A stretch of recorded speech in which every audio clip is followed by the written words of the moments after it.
Hi guys, welcome back to another tutorial video. So in the following video I will guide you to use promo code on PrizePicks. Now if you want to use promo code on PrizePicks account but you don't know how to do it, then this is the video for you. So simply watch the video till the very end to know about it. So let's get started. Now if you want to use the promo code on PrizePicks, then you need to make sure that you have installed PrizePicks on a device. So if you have not installed the app, then you need to go on App Store or Play Store on a device and you need to simply install the app. So after installing the app, you need to simply open the PrizePicks app on a device. So after that, you may click on the option of sign up, and here you will see the option of email and promo code. So if you are using the promo code while signing up, then you need to simply type the email and you need to type the promo code which you have. So now if you want to find the promo code, then you need to go on Google Chrome and you need to simply search PrizePicks promo code.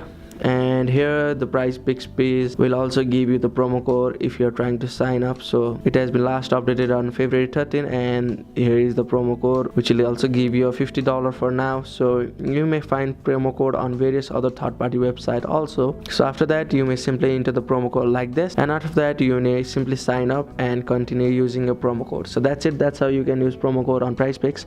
Thank you for watching the video. Please don't forget to like the video and subscribe to our channel.